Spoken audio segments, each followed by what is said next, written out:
Before we begin, please remember that the information in this video is for educational purposes only and does not constitute legal advice. This presentation is not a substitute for professional legal counsel. The laws vary by state, and the specifics of your situation are unique. You should always consult with a qualified attorney for advice regarding your individual circumstances. Picture this. You're driving home from work. It's a Tuesday. The sun is setting, you're thinking about what to make for dinner. Maybe you're listening to a podcast. It's the most normal, forgettable moment of your life. Until it isn't. In a flash of screeching tires and shattering glass, a car blows through a stop sign and T-bones you. Your world goes sideways. The next thing you know, you're dealing with a throbbing headache, a twisted-up car, and a stack of medical bills that seems to grow taller every single day. You're missing work. You can't sleep. And then the phone rings. It's the other driver's insurance company. The adjuster on the line sounds so nice, so concerned. They ask how you're doing. They say they're so sorry this happened. And then they say the magic words. We'd like to offer you a check for $5,000 to make this all go away. For a moment, you feel a wave of relief. $5,000. Sounds like a lot of money. It could cover your emergency room visit, maybe fix your car bumper. You could put this whole nightmare behind you. And right there, in that moment of pain, confusion, and financial pressure, you are about to make a mistake that could haunt you for the rest of your life. Because what you don't know is that the insurance company isn't your friend. They aren't there to help you. They are a multi-billion-dollar business with a single overriding objective: to pay you as little as humanly possible. That $5,000 offer? It's not an act of kindness. It's a calculated business decision. They are betting that you don't know the true value of your claim, that you're desperate, and that you have no idea how to fight back. They are betting that you don't have a personal injury lawyer. And that's why we're here today. We are going to pull back the curtain on one of the most misunderstood professions in America. Forget the cheesy billboard ads and the late-night commercials. We're going to get into the raw, unfiltered truth of what a personal injury lawyer actually does. It is so much more than just filing a lawsuit. It's about leveling a playing field that is brutally and intentionally stacked against you from the second that accident happens. By the end of this video, you will understand the intricate game being played by insurance companies, and you'll know the exact strategies a good lawyer uses to protect you and fight for what you are rightfully owed. This isn't just information. This is a shield. Let's start by demolishing the biggest myth right out of the gate: the idea of the ambulance chaser. The stereotype is a greedy lawyer who swoops in to profit from someone's misery. The reality? The only ones chasing the ambulance are the insurance companies. They are the ones who get an immediate notification the second a claim is filed. They have teams of adjusters and investigators whose entire job is to get to you first. They want to get a recorded statement from you while you're still in shock, maybe even on pain medication. They'll ask confusing, leading questions designed to get you to say something, anything they can use against you later. So you were only going a few miles over the speed limit? You did look at your phone for just a second, right? You're feeling a little better today, aren't you? These aren't innocent questions. They are traps. The very first thing a real personal injury lawyer does is become a human shield. The moment you hire them, all communication from the insurance company must, by law, go through your attorney. Those harassing phone calls stop. The pressure to give a statement disappears. The intimidating letters full of legal jargon are no longer your problem. Your lawyer steps in and says, "You will not speak to my client again. From now on, you talk to me." This single act is incredibly powerful. It gives you the breathing room you desperately need to focus on what actually matters: healing. Your job is to get better. Your lawyer's job is to handle the fight. But that's just the beginning. While you're at doctor's appointments and physical therapy, your lawyer is launching a full-scale investigation into your accident, and this is where their real value starts to become clear. They immediately send out what are called spoliation letters. These are legally binding documents sent to the at-fault party, their insurance company, and any other relevant businesses, demanding that they preserve all evidence related to the accident. This is critical. We're talking about things like the driver's cell phone records to see if they were texting, the black box data from their car, which shows their speed at the moment of impact, surveillance footage from a nearby gas station or traffic camera that might have captured the whole thing. Without these letters, that evidence can be legally deleted or lost within days. The insurance company isn't going to ask for it because it might prove their driver was 100% at fault. Your lawyer knows exactly what to look for and how to legally lock it down. Simultaneously, they are gathering every other piece of the puzzle. They get the official police report and scrutinize it for errors or omissions. They track down and interview witnesses while the memory is still fresh, getting signed affidavits about what they saw. In more complex cases, they might even hire an accident reconstruction expert, a forensic engineer who can analyze skid marks, crush damage, and debris fields to scientifically prove how the crash happened and who was at fault. Think of it like a crime scene investigation. Your lawyer is building an ironclad case, brick by brick, based on facts and evidence, not just your version of the story versus the other drivers. The insurance company has a team of investigators working for them. Your lawyer is your own private investigator, working only for you. Now let's talk about the money, because that's what this is all about. The insurance adjuster's job is to minimize the value of your claim. Your lawyer's job is to maximize it by identifying and calculating every single category of your damages. This goes so far beyond just the medical bills you have today. This is where most people get taken advantage of. Your lawyer will start by compiling every single medical record and bill related to your injury. The ambulance ride, the emergency room, the surgeon, the anesthesiologist, the hospital stay, the follow-up appointments, the physical therapy, the prescription medications, the wheelchair you had to rent. Everything. But then they go deeper. What about the future? Your doctor says you're going to need another surgery in 2 years, and you'll likely need physical therapy for the next decade.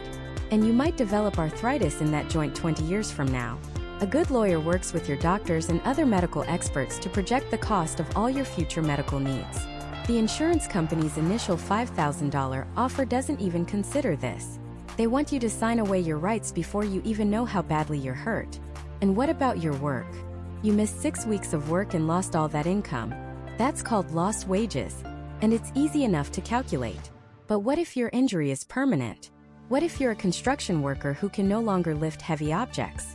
What if you're a graphic designer who now has chronic migraines and can't stare at a computer screen for 8 hours a day? Your entire career, your ability to earn a living for your family has been diminished.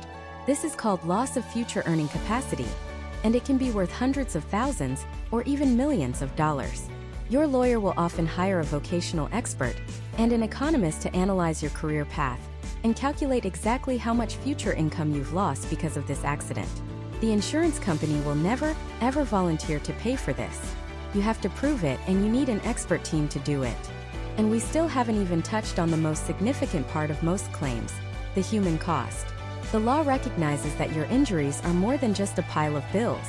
It's the pain, the suffering, the sleepless nights, the fact that you can't pick up your child anymore without a shooting pain in your back, the anxiety you feel every time you get in a car, the depression that comes from living in chronic pain.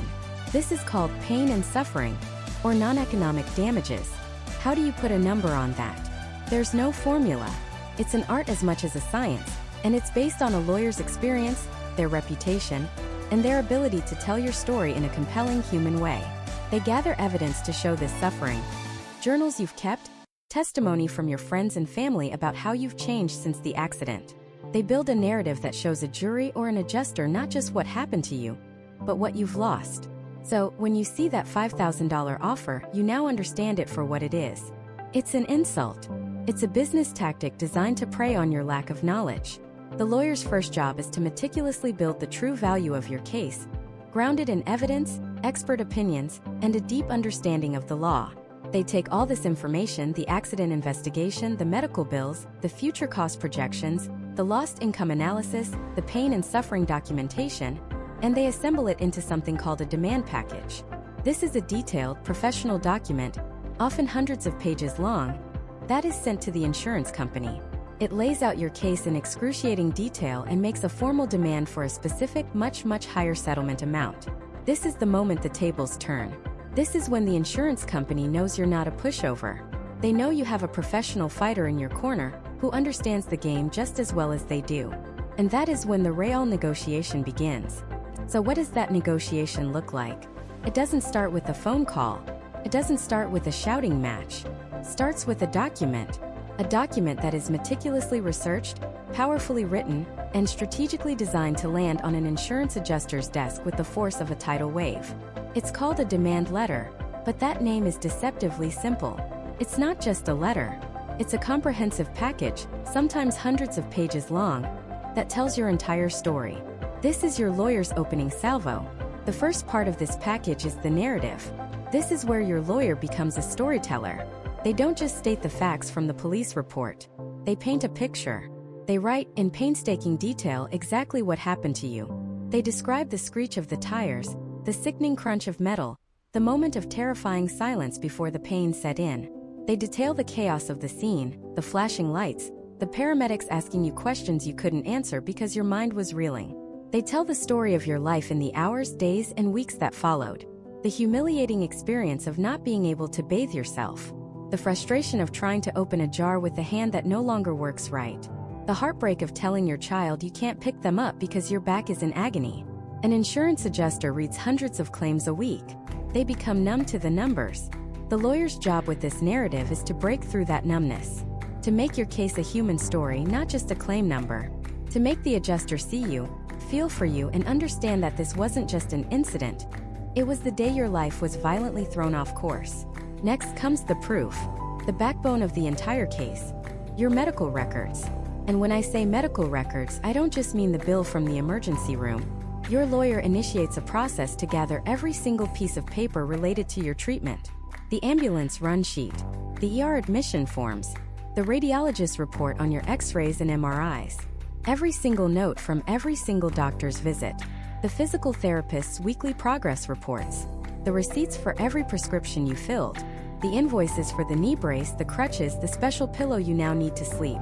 This is a mountain of paperwork, and your legal team will chase down every page, organize it chronologically, and create a complete, undeniable medical timeline of your injury and your recovery. They put it all together in a clear, index binder so the adjuster can't ignore a single detail. This isn't just about proving you were hurt. It's about documenting the long, arduous, and expensive road to getting better. Then we move to one of the most critical parts: lost wages. It's easy to think, well, I missed 6 weeks of work, so I just multiply my weekly salary by 6. But it's never that simple. What if you work on commission? What if you're a gig worker with fluctuating income? What if you lost a promotion because you were out on medical leave? Your lawyer digs deep. They get official letters from your HR department. They pull years of your pay stubs and tax returns to establish a clear pattern of earning. If you're a small business owner, they might even hire a forensic accountant to calculate exactly how much business was lost because you were physically unable to work. They prove not just the money you lost, but the money you would have earned. They document the paid time off you were forced to burn through, the sick days that are now gone forever. This isn't just a number on a spreadsheet. It's your livelihood. It's the mortgage payments you struggled to make, the savings you had to drain just to stay afloat. And your lawyer documents every single penny of it. Now for the part that's hardest to quantify, but is often the most significant part of your experience: your pain and suffering. How do you put a price on chronic pain? On anxiety and PTSD? On the loss of enjoyment of life? You can't, not really. But your lawyer has a job to do. And that is to translate your suffering into a language the insurance company understands. Dollars and cents. This is where the storytelling from the narrative gets backed up by evidence. Did you keep a journal documenting your daily pain levels and struggles? That goes in. Your lawyer might get sworn statements called affidavits from your spouse, your friends, or your children, describing the person you were before the accident and the person you are now. They'll talk about how you used to love hiking but now can't walk to the mailbox without pain. How you used to be the life of the party but now you're withdrawn and irritable. They'll include reports from your therapist detailing your nightmares, your fear of driving, your depression. They are building a case brick by brick that shows the devastating, intangible impact this accident has had on your humanity. They are making your invisible wounds visible. Finally, after all this evidence has been gathered, organized, and presented, comes the demand itself. The number. Your lawyer will take all the concrete economic damages, every medical bill, every dollar of lost wages, and add them up. This is your baseline. Then, based on the severity of your injuries, the strength of the evidence for your pain and suffering, and this is key, what juries in your specific city or county have awarded in similar past cases, they will apply a multiplier to that number to account for your non-economic damages. This final figure, the demand, is the opening bid. It's sent to the insurance company along with the entire massive package of proof. The message is clear. Here is our story. Here is our evidence. Here is what we believe this case is worth. Your move. And what is the insurance company's move? The adjuster assigned to your case receives this package. And their job, their entire professional purpose, is to pay out as little as humanly possible. They are trained to deconstruct your lawyer's argument. They will comb through your medical records, looking for any mention of a pre-existing injury. Aha! You mentioned back pain to your doctor 3 years ago. This car accident didn't cause your back injury. It just aggravated an old one. They will question the necessity of your treatment. Did you really need 12 weeks of physical therapy? Our expert says 6 would have been sufficient. They will scrutinize your lost wages. Your company's overtime isn't guaranteed, so we're not paying for that. They are professional skeptics, armed with software that tells them the average settlement for an injury like yours, and they will use every tool at their disposal to devalue your claim. After weeks of silence, you'll finally get a call from your lawyer. The insurance company has responded to your demand, and they've made their first offer. And almost without exception, that first offer is insulting. It's a lowball. It might not even cover your medical bills, let alone your lost wages or your suffering. And they do this on purpose. It's a tactic. It's a test to see if you're desperate. They're hoping you're buried in debt, that you're tired of fighting, and that you'll see a check with a few zeros on it and just give up and take it. This is a moment of profound disappointment and anger for most people. Feels like a slap in the face. But your lawyer? They're not surprised. They're not angry. They expected it. This is where one of their most important roles comes in. They act as your shield. They absorb that cynical lowball tactic for you. They calmly thank the adjuster for the offer, hang up the phone, and then call you to explain that this is just the first move in a long chess match.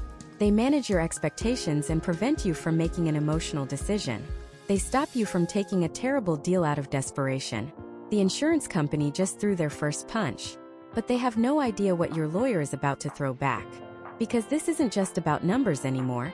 It's about leverage. And your lawyer is about to start building it piece by painful piece. The first piece of that leverage isn't a document. It's a mindset shift. Your lawyer stops thinking like a victim and starts thinking like a prosecutor. They are no longer just reacting to your accident. They are building a case against the person who caused it, and by extension, their insurance company. This is an intelligence gathering operation, and the enemy, the insurance company, has a massive head start. They have teams of investigators, databases of information, and a playbook written over millions of claims designed to do one thing: pay you as little as possible.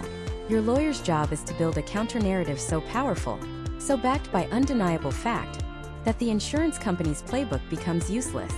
It starts with the cornerstone of any case, the official police report. To you, it might look like a confusing form with a few scribbled notes and a crude diagram. To your lawyer, it's a treasure map filled with clues. They aren't just reading it, they're dissecting it. They're looking at the officer's narrative. What words did they use? Vehicle 1 failed to yield is good. Vehicle 1 struck Vehicle 2 is neutral. The nuances matter. They're looking at the witness list. Were they interviewed on the scene? What are their phone numbers? They're looking at the road conditions, the weather, the time of day. Every single box checked or unchecked tells a part of the story. But the police report is just the beginning. It's the official story, not the whole story. A great lawyer knows the most critical evidence is often left behind at the scene. So they send an investigator, or sometimes they go themselves back to the intersection. They aren't just taking photos. They're looking for what the police might have missed in the chaos of flashing lights and twisted metal. Is there a security camera on that convenience store across the street that might have caught the whole thing? Is the stop sign that the other driver supposedly ran partially obscured by an overgrown tree branch? A lawyer I know had a case where the insurance company swore his client was speeding. The lawyer sent an investigator who found faint, almost invisible skid marks that the police hadn't measured. After hiring an accident reconstruction expert to analyze them, they proved not only that his client wasn't speeding, but that the other driver had to be going at least 20 miles per hour over the limit. That one detail, found weeks after the crash, completely flipped the case. That is building leverage. Next, they hunt for people. The witnesses on the police report are the first calls. But your lawyer's team won't just ask, "What did you see?" They are trained interviewers. They'll ask open-ended questions to jog memories. Where were you standing when you first heard the sound? What was the very first thing that caught your eye? They know that a witness who was shaken up at the scene might remember a crucial detail days later in the calm of their own home.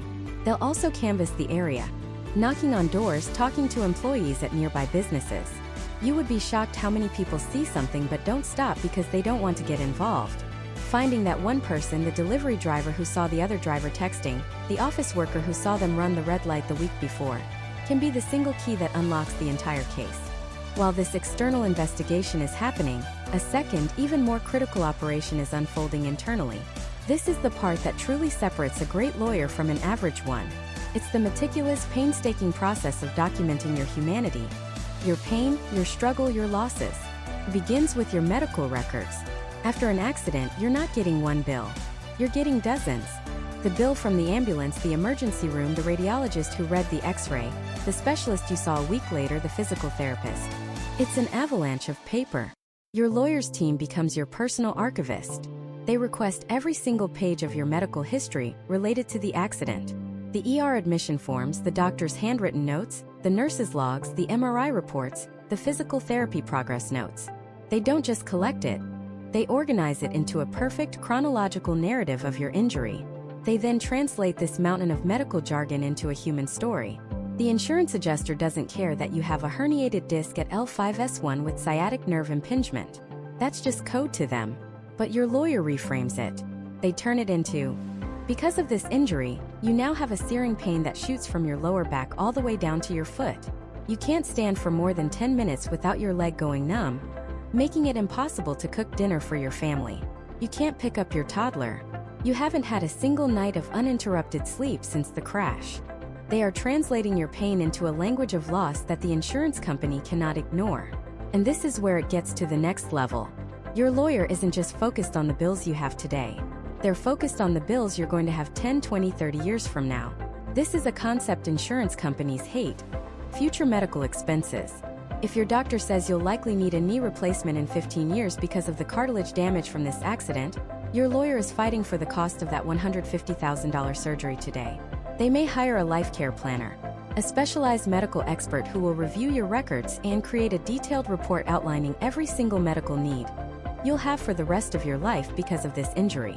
Future surgeries, prescription medication, physical therapy, wheelchairs, home modifications.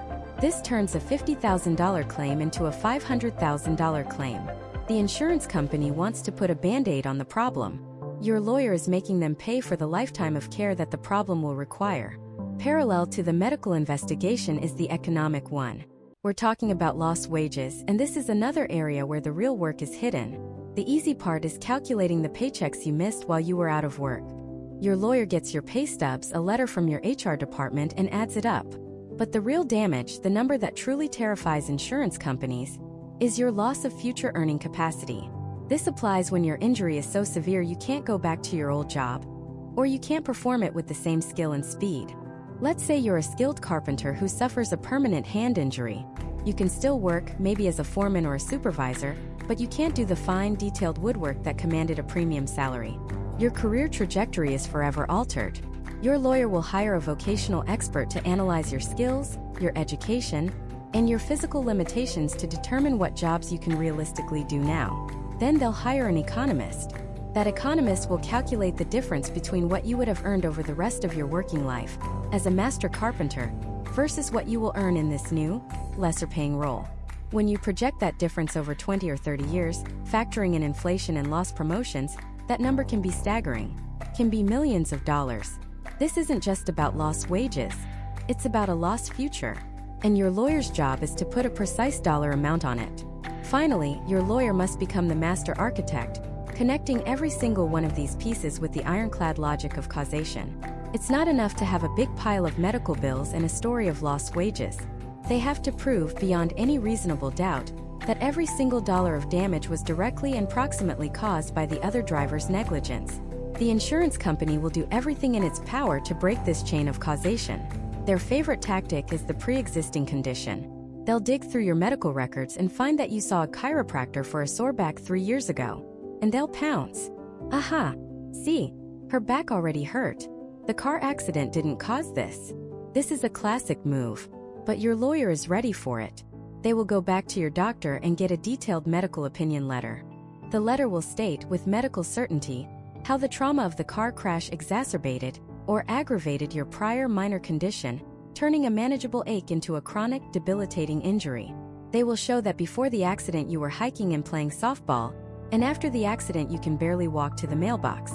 They are re-establishing the chain linked by powerful link. So while you are at home healing, trying to put your life back together, this is what your lawyer is actually doing. They are a detective, an archivist, a translator, an economist, and a strategist. They have built a fortress of evidence around your story. Every piece, the skid mark analysis, the new witness statement, the life care plan, the vocational experts report, is another stone in the wall. The insurance adjuster's lowball offer is sitting on a desk in a cubicle somewhere. A relic from a time when they thought they were in control. They have no idea what is about to hit them, because the weeks and months of silent, meticulous work are over. The evidence is gathered. The leverage is built. And now, your lawyer is about to reveal their hand with a single, devastatingly powerful document. This document is called the demand letter. But calling it a letter is like calling a guided missile a firecracker. It's a massive understatement. A world-class demand isn't a letter. It's a comprehensive multi-hundred-page book about your case. It is a closing argument delivered to the insurance company before a lawsuit is even filed.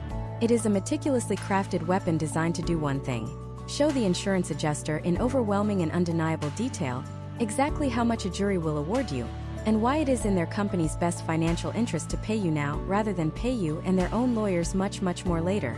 Sending this package is the legal equivalent of pushing all your chips into the middle of the table. It's a declaration that the time for games is over. So what exactly is inside this incredible document? Let's open it up. The first thing the adjuster sees isn't a bill. It's a story, a powerful human narrative that introduces you not as a claim number, but as a person. Your lawyer will spend days, sometimes weeks, crafting this section. They'll describe your life before the accident. They'll talk about your job as a second-grade teacher, the joy you got from hiking on weekends, the way you used to be able to lift your 4-year-old daughter into the air and make her squeal with laughter. They paint a picture of a vibrant, whole person. This isn't just fluff. It's a strategic legal tool. It establishes a baseline. It shows the jury, and by extension the adjuster, exactly what was taken from you. Then the narrative shifts to the incident itself. Using the accident reconstruction, the police report, and witness statements, your lawyer reconstructs the event in terrifying second-by-second detail. They don't just say, "The defendant ran a red light."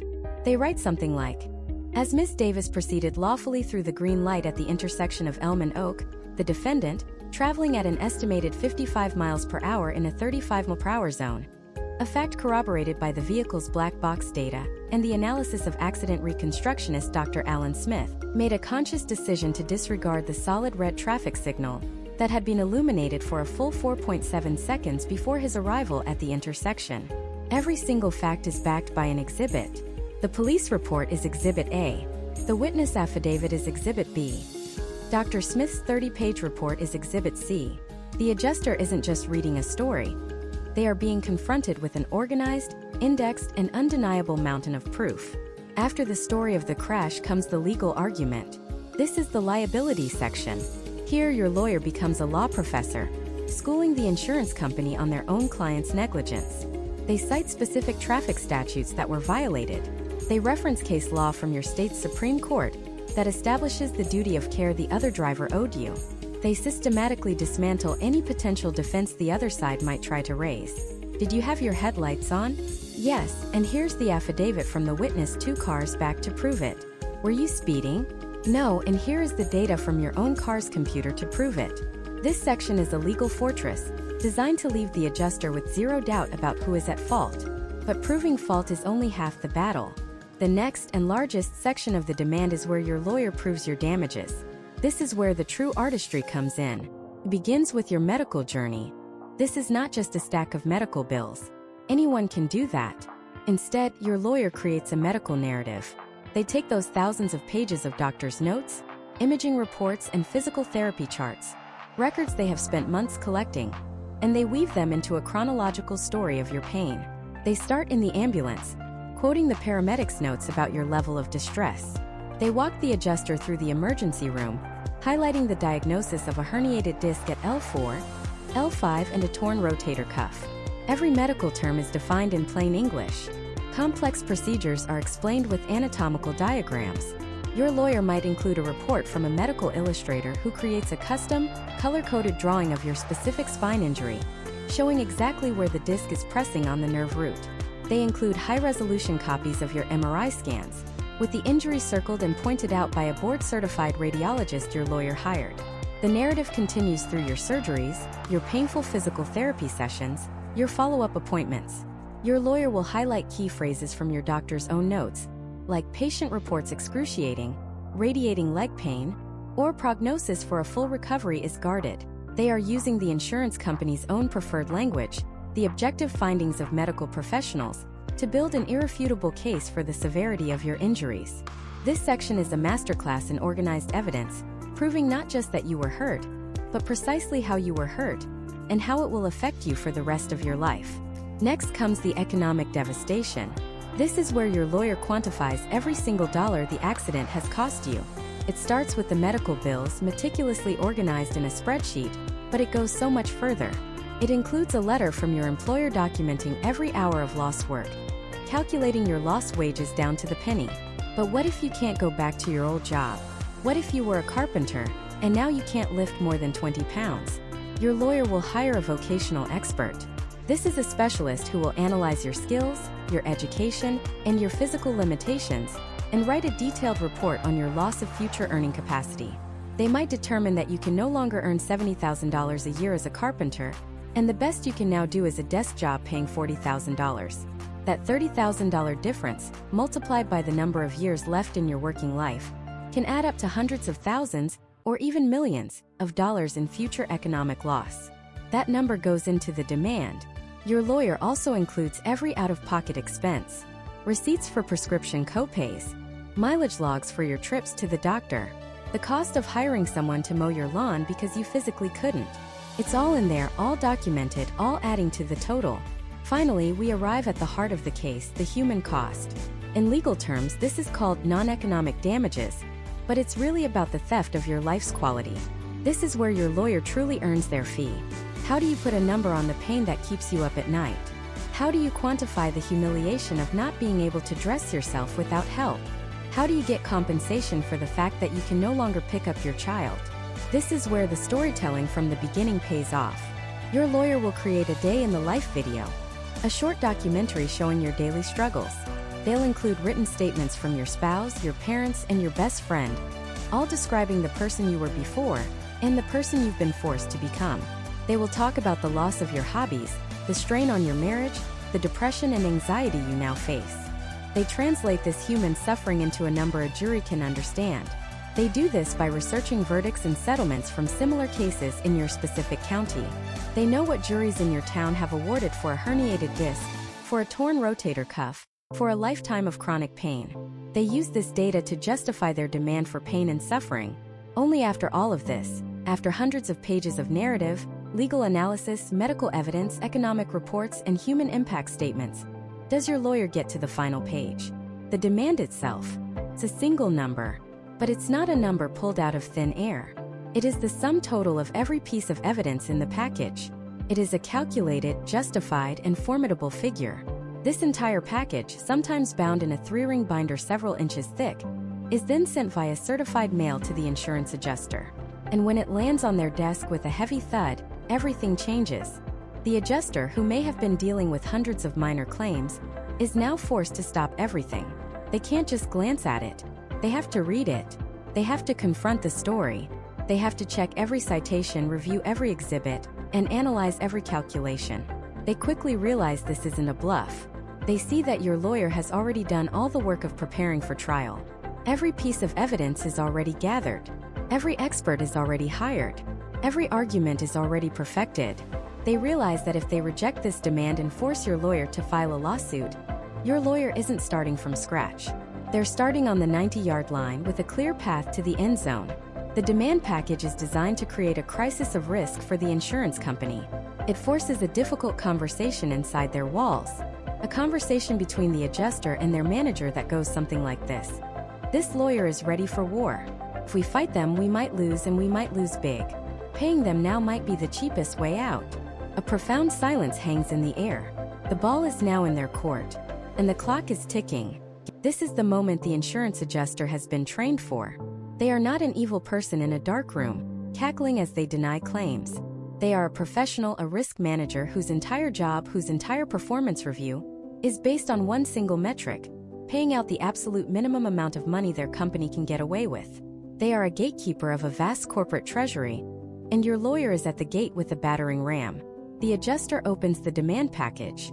They don't see a human being's pain.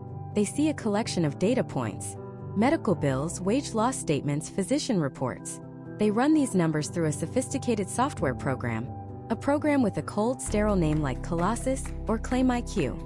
This software analyzes thousands of similar cases and spits out a settlement range. It's an algorithm for human suffering, but your lawyer's demand letter wasn't written for a computer.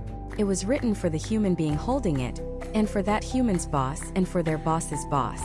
It was written to short-circuit the algorithm. The adjuster knows the demand package is strong. They can see the narrative. They can feel the threat of a jury.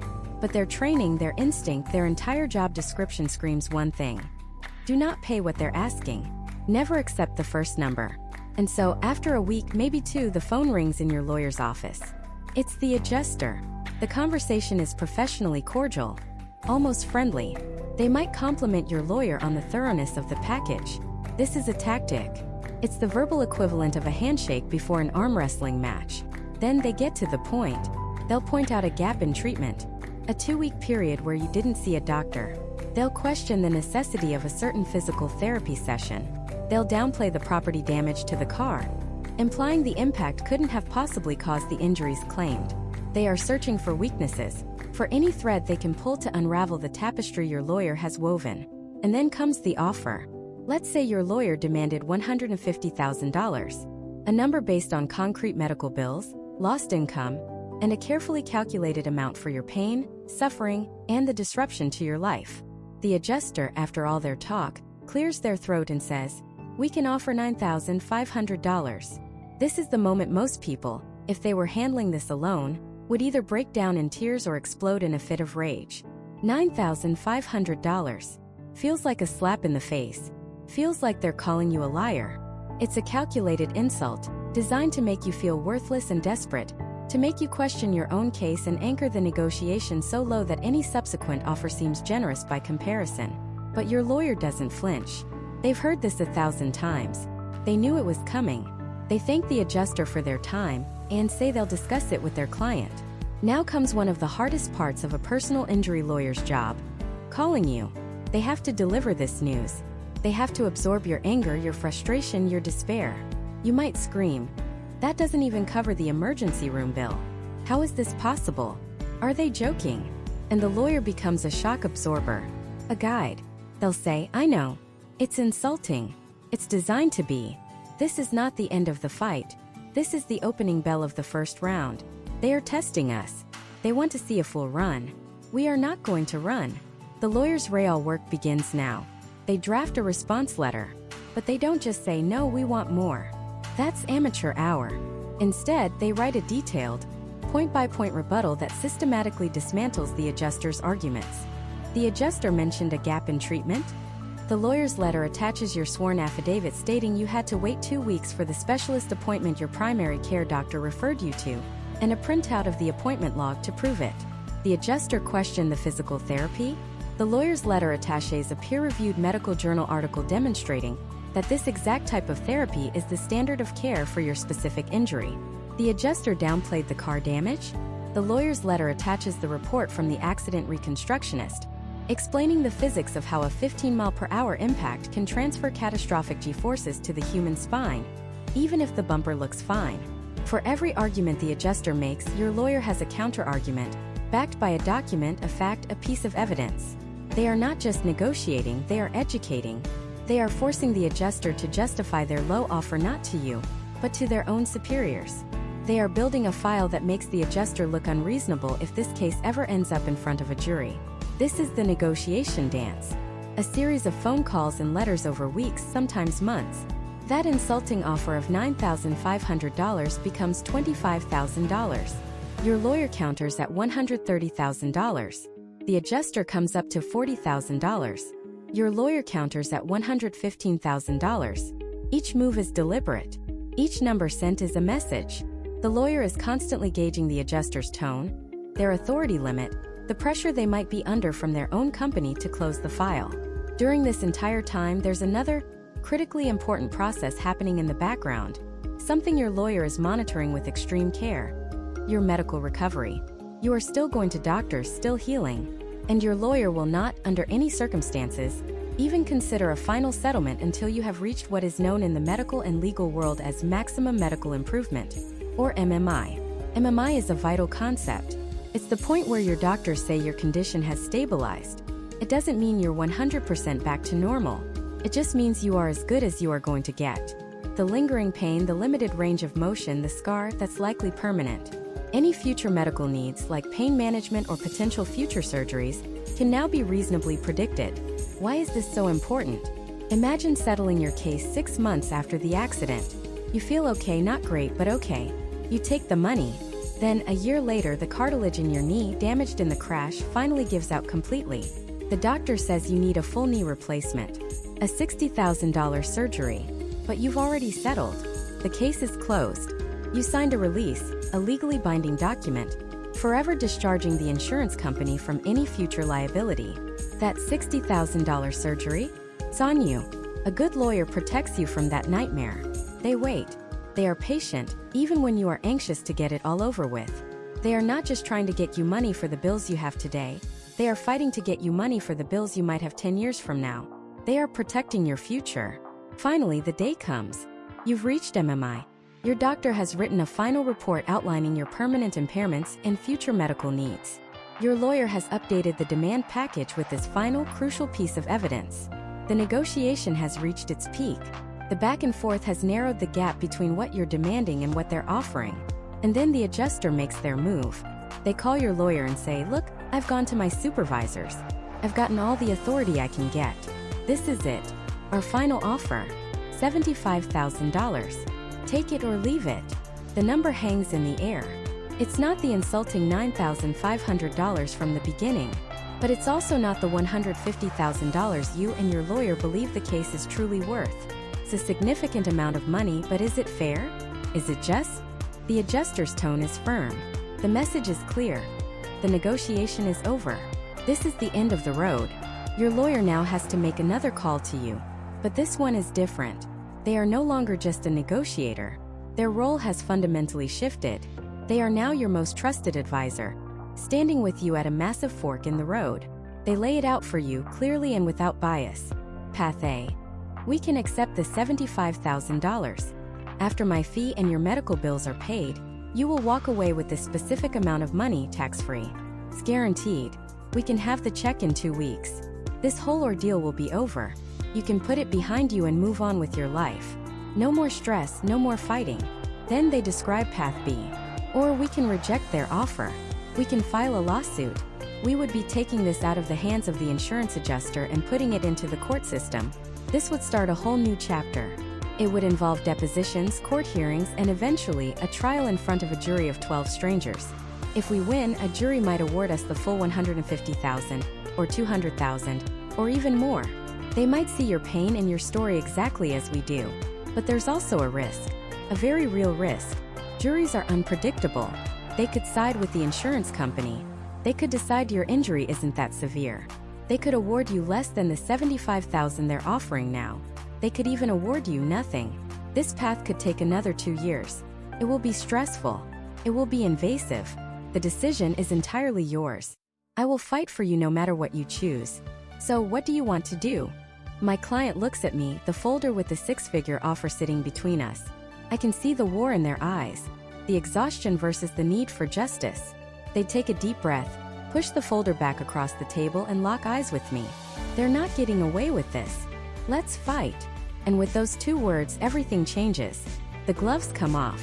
The friendly negotiation phase is officially over. We are now in litigation. This is the part of my job that people see in movies. But the reality is a far more grueling, strategic, and patient war of attrition. The first thing I do is draft the complaint. This is the formal document that we file with the court. It's our opening shot. It lays out the story of what happened, who was at fault, the legal basis for our claims, negligence, and it details the catastrophic impact this has had on my client's life. We're not just asking for money anymore. We are demanding it under the authority of the court. Once filed, we have a professional process server, often a retired sheriff's deputy. Hand-deliver a copy of this lawsuit and a summons to the person who caused the accident. This is a powerful moment. It's the point of no return. They can no longer ignore us. They are now a defendant, and the court is compelling them to answer for their actions. Their insurance company's lawyers will then file an answer, a legal document that, predictably, denies everything. They'll deny their driver was at fault. They'll deny my client was seriously injured. They'll even claim my client was somehow responsible for their own injuries. It's standard procedure, a blanket denial designed to concede nothing. And with that, the battle lines are drawn. We now enter the longest and for the client most demanding phase of the entire case, discovery. Discovery is exactly what it sounds like. It's the court-supervised process where each side gets to discover all the facts the other side has. There are no secrets in litigation. No surprise witnesses jumping out at the last minute like on TV. Everything has to be disclosed, and it starts with a mountain of paperwork. Their lawyers will send us a set of written questions called interrogatories. These are not simple questions. They are intensely personal and invasive.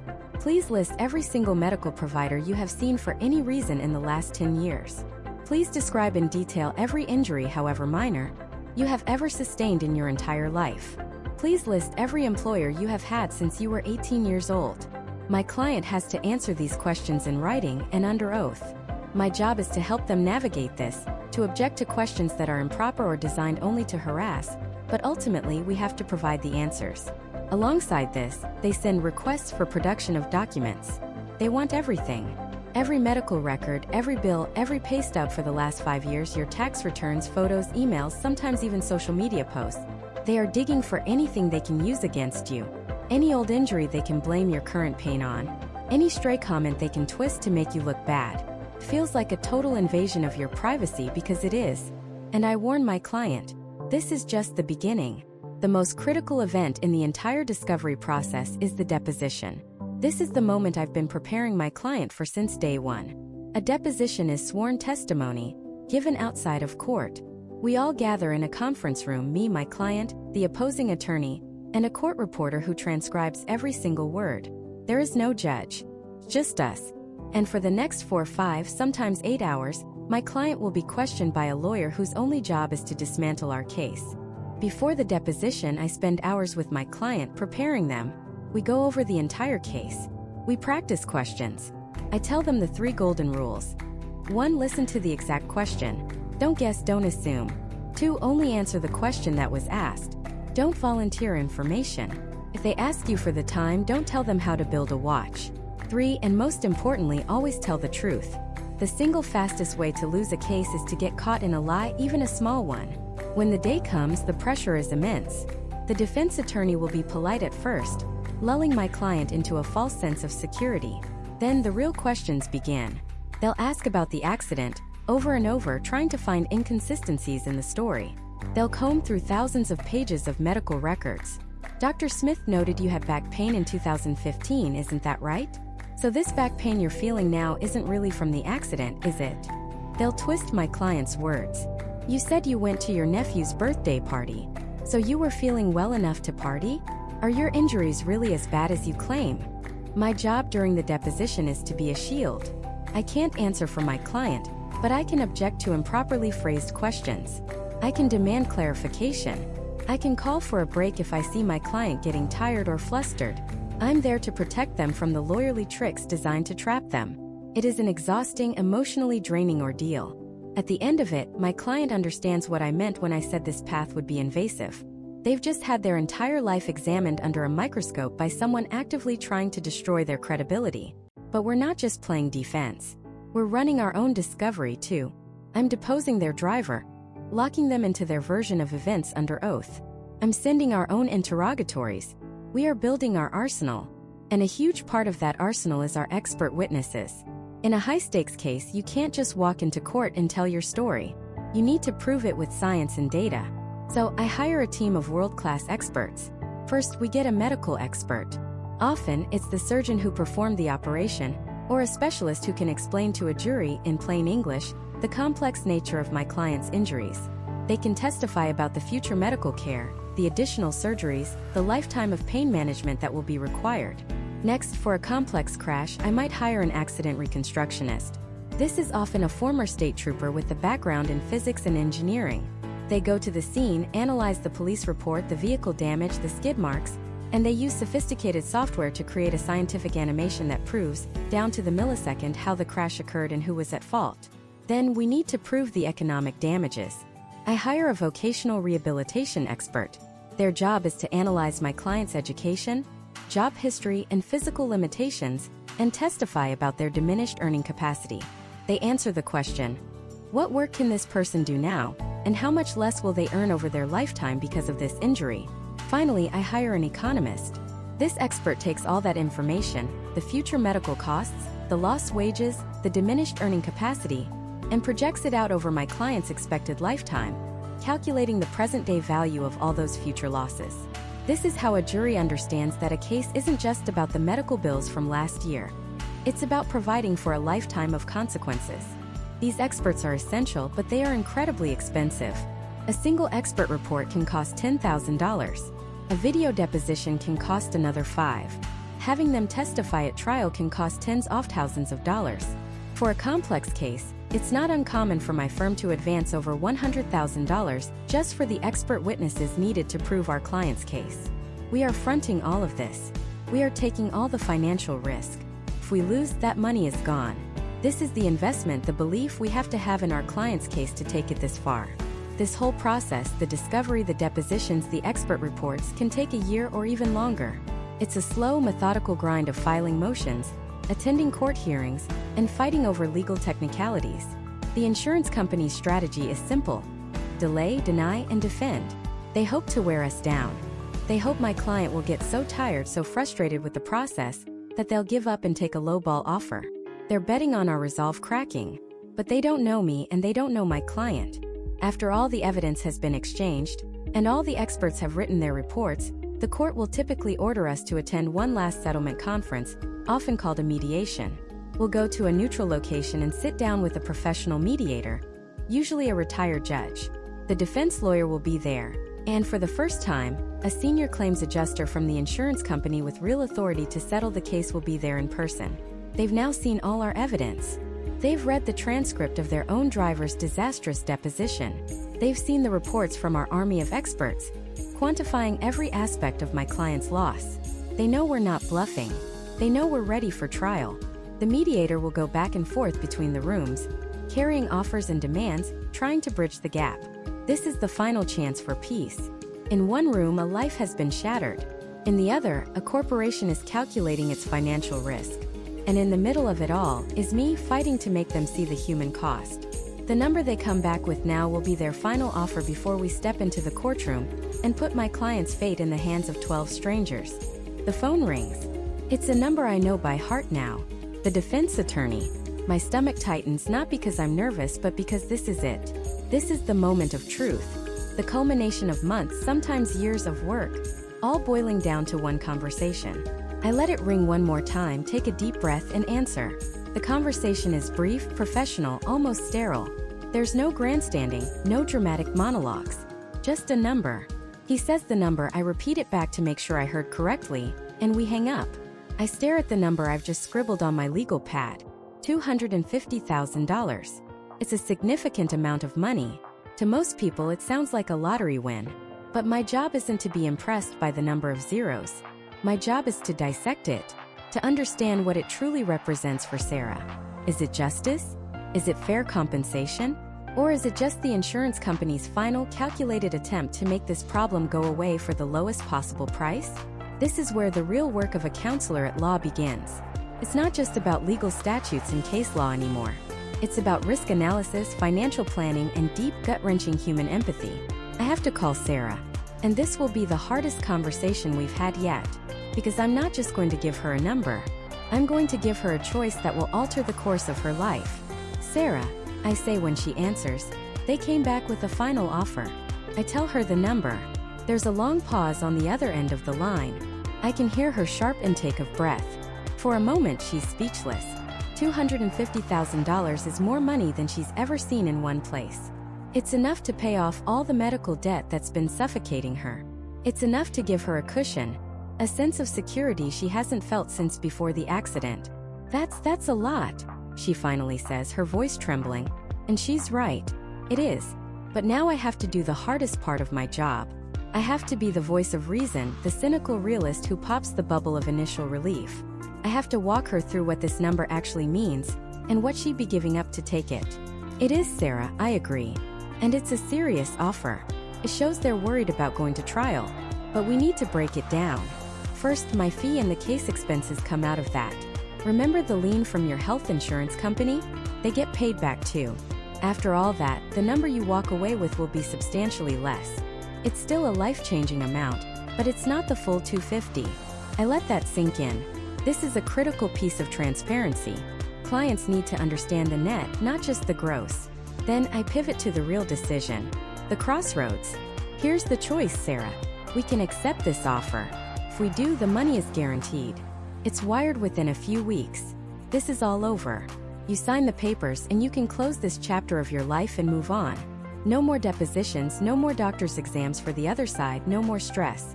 It's done. It's certain. Or, I continue, my tone shifting. We can reject it. We can tell them, see you in court.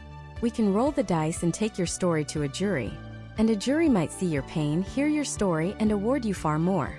They might award you $500,000, $1 million. I've seen it happen. They could see the negligence for what it was and decide to punish the defendant. That is the potential upside. But, and this is the but that every personal injury client has to weigh, there is a massive downside. And I need you to hear me on this. Going to trial is not like on TV. It is a brutal, expensive, and unpredictable process. First, the costs. To go to trial, I need to bring in experts. I need your treating surgeon to testify, and he charges thousands of dollars for a day of his time. I need an economist to explain your lost future wages to the jury. That's another 10 grand. I need an accident reconstructionist. We have to pay for video depositions, trial exhibits, court filing fees. These costs can easily add another $50,000 to $75,000 to the case expenses. And if we lose, you're not just walking away with nothing. We are on the hook for all of those costs. I pause. The silence on the other end is heavy. This is the part that no one talks about. The immense financial gamble of a trial. The settlement offer is a sure thing. A jury verdict is a Powerball ticket. Could be huge, or it could be a worthless piece of paper. And Sarah, the money is only part of the risk. I say, softening my voice. We have to talk about the emotional cost. If we go to trial, the defense attorneys will put your entire life under a microscope. They will pick apart every decision you've ever made. They'll imply you're exaggerating your injuries for money. They'll bring up that old shoulder injury from college. They'll question your character, your motives, your honesty. You will have to sit on a witness stand, in a room full of strangers, and have the worst day of your life replayed in excruciating detail. And then a lawyer whose only job is to discredit you will cross-examine you. He will try to twist your words to make you look like a liar. It is one of the most stressful and emotionally draining experiences a person can go through. Many people find it re-traumatizing. This is the reality. It's my ethical duty to prepare her for it. The potential for a bigger reward comes at the price of immense personal pain and financial risk. The $250,000 offer on the table suddenly looks different. It's not just money. It's a price tag for certainty. It's the cost of avoiding a public battle that could leave her with nothing but more debt and emotional scars. So here's my advice as your lawyer. I say, choosing my words carefully. I believe we have a very strong case. I believe a jury should award you more than this. If they follow the law and the evidence, you deserve more. I am ready and willing to go to trial and fight for you. I will be in your corner, and I will tear their arguments to shreds. I believe we can win. But believe is not the same as guarantee. There is no such thing in a courtroom. A single juror who doesn't like the way we look, a key witness who gets nervous on the stand, a judge who makes a bad ruling on evidence. Any of these things can sink a perfect case. I've seen it happen. The decision is yours, not mine. My job is to give you the information to make the best decision for you and your family. Do we take the sure thing, the money that lets you pay your bills and move on with your life, even if it feels like less than you deserve? Or do we risk it all for a chance at what we believe is true justice, knowing that we could end up with nothing? I stopped talking. I've laid it all out.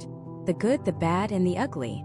I've given her the legal analysis, the financial breakdown, and the emotional forecast. Now she has to sit with it. She has to look at her future and decide which path she can live with. This is the moment where she takes back control. For months she has been a victim of the accident, a victim of her injuries, a pawn in a game played by insurance companies. But in this moment she is the CEO of her own case. She holds all the power. Whatever she decides, I will support her 100%. If she says settle, I'll get the paperwork done. If she says fight, we go to war. Her voice comes back on the line, quiet but firm. What do you think I should do? She asks. It's the question they all ask. They want me to take the burden from them. But I can't. I can only tell you the odds, I reply gently. I think we have a 70% chance of winning at trial. And if we win, the verdict could be anywhere from $300,000 to $600,000. But that also means there's a 30% chance we walk away with zero. The current offer is a 100% chance of getting $250,000. There is no right or wrong answer, Sarah. There's only the answer that lets you sleep at night. I hear her take another deep, shaky breath. The seconds stretch into an eternity. And then she gives me her answer. We fight. Her voice was quiet, but it was made of steel. All the doubt, all the fear, it was still there, but it was now packed down, compressed into fuel. We fight, she said again, louder this time. They did this to me. They crippled me. They tried to bully me into taking pennies. No, let a jury hear what they did. We fight. In that moment, the entire case changed. The phone calls, the letters, the negotiations, that was just the preliminary round. Sarah's decision just rang the bell for the main event. And my job, my real job, was about to begin. When you reject a defendant's final offer, you trigger a fundamental shift in the legal universe. The insurance company's lawyer, who was probably hoping to close this file and move on, now has to call their client, the trucking company, and deliver the bad news. News that they're not just going to write a check. They're going to be dragged into a public courtroom. Their practices, their driver's history, their maintenance logs, all of it laid bare for 12 strangers to judge. This is their nightmare scenario. For us, it means we transition from negotiation to war. The first shot we fire is called a complaint. It's the formal document that starts a lawsuit. It's not just a letter. It's a public filing that lands on the desk of a judge. We lay out the facts: who, what, where, when. We state that the trucking company was negligent, that their negligence caused Sarah's injuries, and we demand justice. This complaint gets attached to a summons, which is then served on the trucking company by a process server. Imagine the CEO of this multi-million-dollar company, sitting in his corner office, when a stranger walks in and hands him a stack of papers that says, in no uncertain terms, we are suing you. You have been summoned to court. See you there. Once they're served, the clock starts ticking. They have to file a formal answer to our complaint. And 99 times out of 100, that answer is a string of denials. We deny we were negligent. We deny our driver was at fault. We deny the plaintiff's injuries are as severe as she claims. We deny everything. It's standard procedure, but it's also infuriating to the client. Sarah read their answer and called me, her voice shaking with rage. They're acting like they did nothing wrong. I know, Sarah, I told her. That's the game. Now we make them prove it. This kicks off the longest and for the client most grueling phase of a lawsuit: discovery. The name sounds simple, like we're discovering new things. The reality is that it's a legal battle of attrition. It's a full frontal assault on the other side's case, and a brutal defensive stand to protect your own. It's where cases are won and lost, long before a jury is ever selected. Discovery has three main weapons. The first is interrogatories. These are written questions that we send to the trucking company, and they send to Sarah. They must be answered in writing, under oath. And the questions they ask my client are designed to do one thing: find a weakness. Any weakness. They're not just asking about the crash. They're asking for the name of every doctor she's seen in the past 15 years. They want to know about the time she sprained her ankle in high school soccer. They want to know about the fender bender she had in college. They want to know about every job she's ever had, why she left, what her performance reviews were like. They are building a file on her. They are searching for a pre-existing condition, a prior injury, anything they can use to argue. See? She was already damaged goods. This crash didn't cause her problems. It just aggravated something that was already there. The second weapon is the request for production of documents. It's exactly what it sounds like. We demand their driver's employment file, his drug test results, the truck's black box data, the maintenance records for the past 5 years. We are looking for the smoking gun, the failed brake inspection, the logbook showing the driver was on the road for 20 straight hours. In turn, they demand everything from Sarah. Every medical bill, every pharmacy receipt, every email she sent to her boss about taking time off. They demand her tax returns for the last 10 years to try and argue she didn't make as much money as she claims. They even demand her social media posts, her vacation photos from Facebook, looking for a single picture of her smiling at a family barbecue that they can blow up on a giant screen in court and say, "Does this look like a woman in agonizing, debilitating pain?" My job is to sift through these thousands of pages of documents, to object to requests that are nothing more than harassment, to be the shield that protects my client's privacy from a corporate defendant that wants to turn her life inside out. But the most important, most feared weapon in the discovery arsenal is the deposition. A deposition is sworn testimony, given under oath, but it doesn't happen in a courtroom. It happens in a cold, soulless conference room. On one side of a long mahogany table sits my client, Sarah. Next to her is me. Across from us sits the defense attorney. And at the head of the table sits a court reporter, their fingers poised over a stenography machine, ready to take down every single word, every stutter, every sigh. This is the moment the defense attorney gets to confront your client directly. For hours, sometimes for days. Their goal is not to find the truth. Their goal is to trap her, to exhaust her, to make her contradict herself, to make her so angry or flustered that she says something stupid, to make her so miserable that she gives up and takes their lowball offer. Before Sarah's deposition, we spent 2 full days preparing. We went over every single question I thought they might ask. We role-played. I was the defense attorney, and I was merciless. "Sarah, you claim you can no longer lift your son, is that right?" "Yes. But you were seen carrying a bag of groceries into your house last Tuesday, weren't you?" "Well, yes, but that was only 10 pounds and it hurt." "Just a yes or no, ma'am. You were able to carry those groceries, correct?" "Sarah, you told your doctor your pain is a 9 out of 10. But you posted a photo on Instagram from your nephew's birthday party 2 weeks ago. You're smiling in that photo, aren't you?" "I was trying to be strong for my family." "Are you smiling in the photo, yes or no?" It is psychological warfare. My job is to prepare her for it, to give her the tools to stay calm, to only answer the question asked, to never volunteer information, to say "I don't know" or "I don't recall" if she truly doesn't. During the deposition itself, I am her guardian. I object to improper questions. I demand breaks when I see she's getting tired or emotional. I am a physical presence in that room that tells the other lawyer, "You will not bully my client. Not on my watch." While they're trying to tear Sarah's story apart, we're building an ironclad case with our own secret weapon. Expert witnesses. A jury of average citizens can't be expected to understand the complexities of spinal surgery or the physics of a 40-ton truck hitting a sedan. So, we hire the best experts in the country to explain it to them. We hired a top orthopedic surgeon to review all of Sarah's MRIs and medical records. He would testify not just about the 2 surgeries she'd already had, but about the 3rd one she would inevitably need in 10 years, and the lifetime of pain management and physical therapy that would follow. We hired an accident reconstructionist, a former state trooper who now uses laser scanners and computer modeling to create a perfect, second-by-second animation of the crash, proving beyond any doubt that the truck driver crossed the center line. We hired a vocational rehabilitation expert who would testify that Sarah, a skilled graphic designer, could no longer sit at a desk for 8 hours a day, effectively ending her career. And finally, we hired a forensic economist. His job was to take all the other experts' reports, the future medical costs, the lost income from her career, the value of a life filled with chronic pain, and run it through complex actuarial tables. He would then produce a single final number, a number that represented the true total lifetime cost of this trucking company's negligence. That number was not $1 million. It was not $2 million. It was a number so large it would fundamentally change the stakes of the entire case. And all of this, the experts, the depositions, the court filings, costs a fortune. We, the law firm, pay for all of it up front. The experts alone can cost over $100,000. We are betting it all on Sarah, on her story, on our ability to prove it. If we lose, we eat that cost. We get nothing. That's the risk. That's the belief you have to have in your client and your case. After months of this brutal back and forth, after hundreds of hours of preparation, after a mountain of paper and a river of money, the discovery phase finally ended.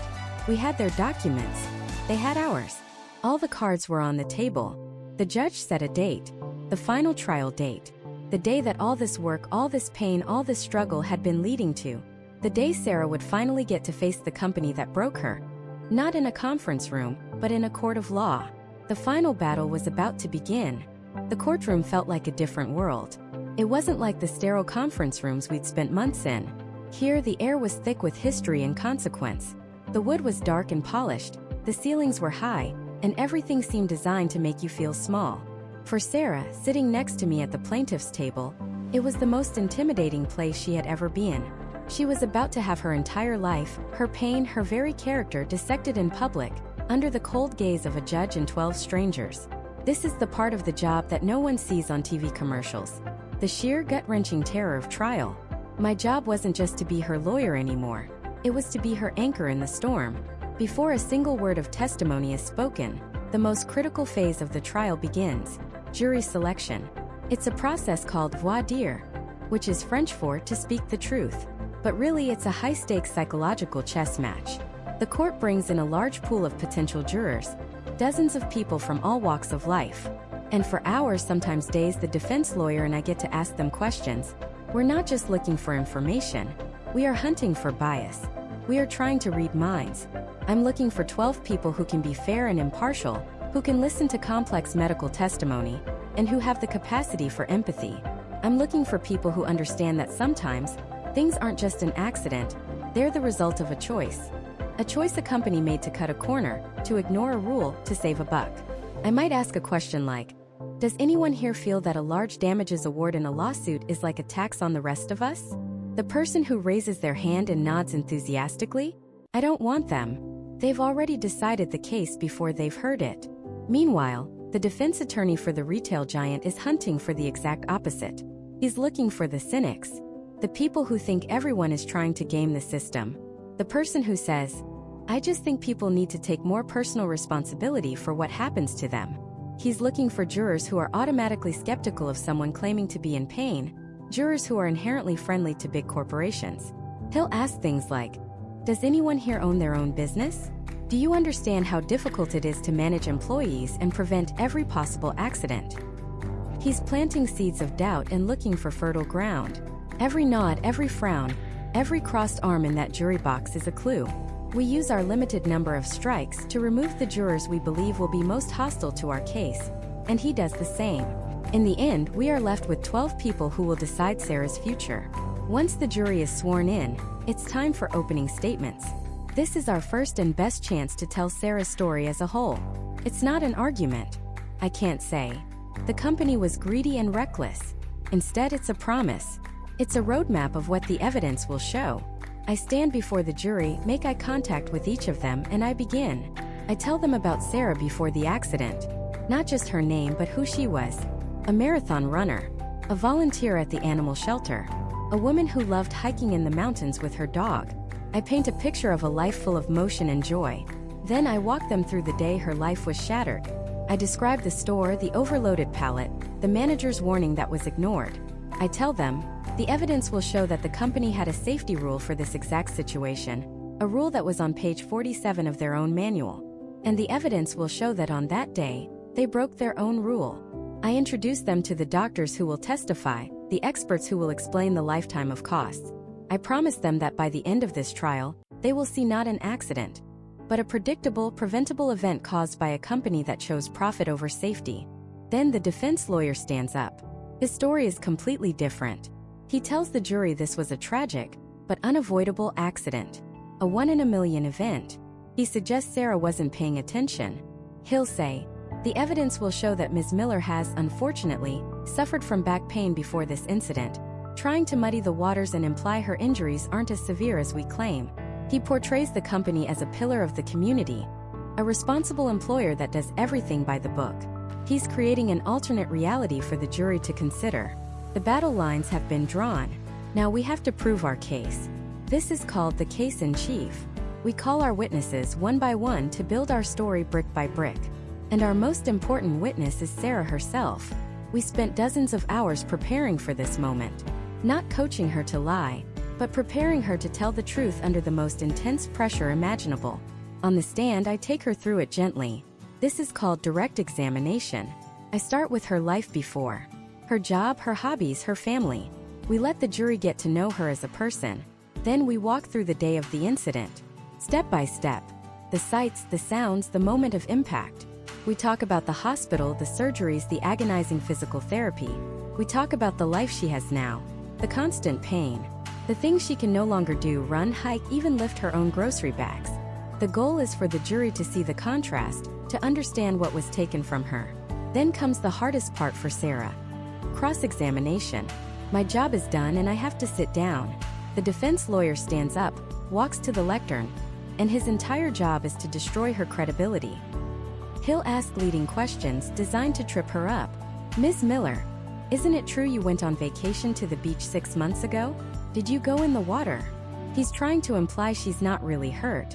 Isn't it true that you told the ER doctor your pain was a 7 out of 10, but you told your physical therapist it was an 8? Why the change? He's trying to paint her as an exaggerator, a liar. He will pick apart every statement, every doctor's note, every inconsistency, no matter how small. Sarah's job, the job we practice for, is to remain calm, to be honest, and to not let him get under her skin. She just has to tell the truth. Her quiet dignity in the face of this attack is often more powerful than any angry retort. But Sarah's testimony isn't enough. We need to back it up with cold, hard facts. We call the eyewitness, the shopper who saw the whole thing happen, to confirm Sarah's version of events. We call the paramedic who arrived on the scene to describe the immediate trauma. Then we bring in the experts. We call Sarah's orthopedic surgeon to the stand. Using anatomical models and MRI films, he explains the mechanics of her injury to the jury. He describes the crushed vertebrae, the steel rods and screws he had to implant in her spine. He tells them in no uncertain terms that her injury is permanent, that she will have pain and physical limitations for the rest of her life, and that she will likely need more surgery in the future. He transforms a complex medical chart into a story of human suffering. Next, we call a vocational expert. This is someone whose entire job is to analyze what a person can do for work. He testifies that given Sarah's physical limitations, her education, and her work history, she can no longer perform her old job or any other job that pays a similar wage. He calculates the total amount of income she has lost and will lose over the rest of her expected working life. It's a staggering number, but it's real. It's the money she would have used to pay her mortgage, save for retirement, and live her life. Finally, we call a life care planner. This is a registered nurse who has created a detailed multi-million-dollar plan that maps out every single medical need Sarah will have for the rest of her life. Future doctor's visits, physical therapy sessions 3 times a week, prescription medications, a home health aide for a few hours a day, modifications to her home like a walk-in shower, the cost of a potential future spinal fusion surgery. It's all there line by line with a price tag attached. We are showing the jury, with methodical precision, the true astronomical cost of the company's negligence. When we are finished, I stand and say the formal words, "Your Honor, the plaintiff rests." We have put on our entire case. The defense, of course, gets their turn. They call the store manager, who testifies that his team followed all safety protocols.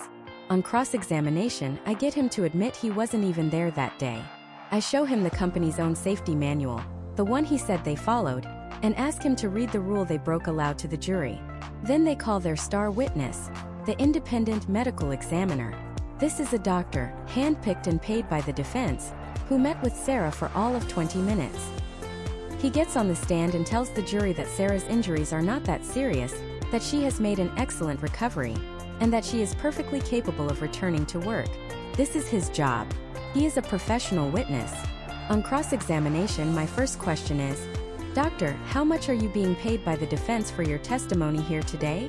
My next is, "And in the last 5 years, how many times have you testified that the injured person was exaggerating or not truly hurt?"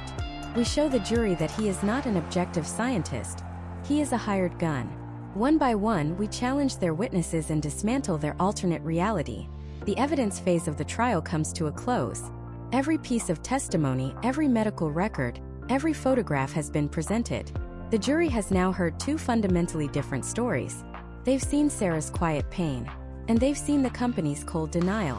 All the facts were on the table. Now, only one thing remained: the closing arguments. Our last chance to connect all the dots and convince the jury to deliver justice for Sarah. This is it. The culmination of months, sometimes years of work. All the depositions, the expert reports, the sleepless nights spent reviewing documents, it all comes down to this single moment. The closing argument. It's not about introducing new evidence. It's about storytelling. It's about taking all those individual, scattered pieces of the puzzle we've meticulously assembled and locking them together, one by one, in front of the jury, until the final picture is undeniable. My heart is pounding, but on the outside you have to be the calmest person in the room. Your client is looking to you for strength. The jury is looking to you for the truth. I stood up, walked to the lectern, and made eye contact with each of the 12 jurors. I didn't begin with legal jargon or complex statutes. I began with Sarah. "Ladies and gentlemen of the jury," I started, my voice clear and steady. A little over 2 years ago, Sarah Miller was a woman who loved the simple things. The feeling of the sun on her face during a morning run. The satisfaction of a hard day's work. The simple, profound joy of picking up her daughter from school and hearing about her day. Simple things. Things we all take for granted. Things that were stolen from her on October 14th. I walked them back through the evidence, not as a dry list, but as chapters in a story. The story of a company, Omnicorp, that chose profits over people. We heard from their own former employee Mark, who told you he warned them. He told them that machine, the X7, was a problem. He sent emails. He filed reports. And what did they do? They told him it was too expensive to fix. Too expensive. I want you to think about that word. What is the cost of a human life? What is the price of a person's ability to walk, to work, to live without constant pain? I pointed to the stack of maintenance logs we had presented. These aren't just papers. This is a record of neglect. A paper trail of indifference. They knew the safety guard was faulty. They knew it was a matter of when, not if, someone would get hurt. And they rolled the dice. They gambled, and Sarah Miller paid the price. Then, I turned to the defense's arguments. Throughout this trial, you've heard the defense try to paint a different picture. They've tried to hint that maybe Sarah was careless, that maybe she wasn't paying attention. They have to do this because they cannot defend the indefensible. They cannot defend their own negligence, so they try to shift the blame onto the very person they harmed. It's a classic strategy. When you can't argue the facts, you attack the victim. I looked directly at the jury. But you've seen Sarah. You've heard her testimony. You've heard the tremor in her voice as she described a life that is now a shadow of what it once was. This isn't about a payday. This is about accountability. This is about sending a message that in this community, we protect our own. We demand that corporations who do business here do it safely and responsibly. We don't let them break a person and then walk away without consequence. I concluded by talking about the law. The judge will tell you that our burden is to prove our case by a preponderance of the evidence. That simply means more likely than not. Is it more likely than not that Omnicorp's negligence caused Sarah's injuries? The evidence isn't just likely, it's overwhelming. Your job isn't to turn back the clock. We can't give Sarah back her old life. But what you can do is provide justice. You can provide her with the resources she will need for a lifetime of medical care. For the wages she has lost and will continue to lose, and for the pain and suffering she endures every single day. The number isn't a punishment. It's a measure of her loss. It is the only tool the law gives you to make things right. I thanked them for their service and sat down. The room was silent. Then the defense lawyer got up. His approach was the polar opposite. Cold, clinical, detached. He talked about corporate policy and industry standards. He tried to minimize Sarah's injuries, suggesting she could do more if she tried harder. He threw out large, confusing numbers and complex legal terms, trying to muddy the waters. He was trying to make the jury forget about the human being at the center of this case and see it as just a business dispute. He ended by saying that while what happened to Sarah was unfortunate, it was just an accident, and that his client shouldn't be forced to pay an exorbitant amount for a simple mishap. He wanted the jury to see Sarah not as a victim, but as an expense on a balance sheet. When he finished, the judge gave the jury their final instructions. He explained the laws they needed to apply and handed them the verdict form. And then they filed out. The heavy oak door closed behind them, and an entirely new phase began, the waiting. There is no feeling quite like it. You've done everything you can. You've presented your case, you've made your arguments, and now the fate of your client is completely out of your hands. It's in the hands of 12 strangers who will now deliberate in secret. Sarah, her husband, and I sat in the nearly empty courtroom. We didn't talk much. What was there to say? We just waited. Every time the courtroom door opened, our heads would snap up, only to see it was just a clerk or a janitor. Minutes felt like hours. The first hour passed. Then the second. The court adjourned for the day. We were told to go home and be ready for a call. That night, nobody slept. How could you? The next day was the same. We sat in the courthouse hallway, drinking stale coffee, trying to make small talk. But our minds were in that jury room. What were they talking about? Were they arguing? Had they reached a decision? You start to second-guess everything. Did I explain that point clearly enough? Should I have called one more witness? Did I connect with that juror in the back row? It's a unique form of torture for a lawyer. All of your control is gone. Late in the afternoon on the second day of deliberations, my phone rang. It was the judge's clerk. They have a verdict. My blood ran cold. I took a deep breath. We're on our way. Called Sarah. Her voice was trembling. We walked back into the courtroom. The same room that had been our world for weeks, but it felt different. The air was thick with tension. The defense team was already there, their faces like stone. The jury filed in. This is the moment every trial lawyer dreads and lives for. You try to read their faces, but they're trained by the judge not to look at either party. They stared straight ahead, their expressions unreadable. The judge asked the foreperson, a middle-aged woman in the front row, "Has the jury reached a verdict?" She stood up. "Yes, we have, Your Honor." The bailiff took the verdict form from her and handed it to the judge. He reviewed it for a moment, his face giving nothing away, and then handed it to his clerk to be read aloud. The silence was absolute. You could hear a pin drop. The clerk's voice seemed to echo in the cavernous room. She started with the first question on the form. Question number 1.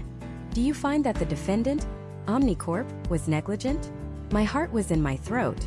Everything hinged on this one word. There was a pause that felt like an eternity. On this question, the jury answers yes. A quiet gasp escaped from Sarah. Her husband squeezed her hand so tightly his knuckles were white. I put a calming hand on her shoulder, but my own heart was hammering against my ribs. We had won on liability. They believed us. But it wasn't over. The clerk continued. Question number 2. Was Omnicorp's negligence a substantial factor in causing harm to the plaintiff, Sarah Miller? Again, that agonizing pause. On this question, the jury answers yes. Okay, we were almost there. Now came the damages, the part that would determine Sarah's future. The clerk's voice was steady, methodical. Question number 3. What are the total damages for past medical expenses? She read a number that accurately reflected every bill we had submitted. Question number 4. What are the total damages for future medical expenses? She read out the exact figure our life care planner had calculated. My confidence grew. They had clearly listened. They had paid attention. Question number 5. What are the total damages for past lost earnings? She read the number. Question number 6. What are the total damages for future lost earning capacity? Again, the number matched what our economist had projected. Then came the final question. The one that's always the most uncertain. The one that asks a jury to put a number on human suffering. Question number 7. What are the total damages for past and future pain, suffering, and loss of enjoyment of life? The clerk took a breath, and she read a number that was fair, a number that was just, a number that acknowledged the depth of what Sarah had lost, a number that said, "We see you, we hear you, and what happened to you matters." Tears streamed down Sarah's face. Not tears of sadness, but of pure, unadulterated relief. The weight of the world had been lifted from her shoulders. It was over. We had done it. After the jury was dismissed, and I shook the defense lawyer's hand, I sat with Sarah and her husband in the now empty courtroom. For the first time in 2 years, they looked like they could breathe. The money wouldn't make her walk again. It wouldn't erase the scars or the pain, but it meant she would never have to worry about affording the care she needed. It meant her husband wouldn't have to work 3 jobs to make ends meet. It meant their daughter's future was secure. It was a recognition of her humanity. It was justice. So, what does a personal injury lawyer actually do? We're not just paper pushers or courtroom performers. We are the translators of human pain. We take a shattered life, and we piece the story back together, detail by painstaking detail, and present it to a system that only understands the language of evidence and law. We are investigators, digging for the truth that powerful corporations try to bury. We are counselors guiding people through the single worst period of their lives. We are advocates who stand in the gap for the individual against the giant, and we level the playing field. The check at the end isn't the victory. The victory is the moment you see the look on your client's face when they realize they've been heard.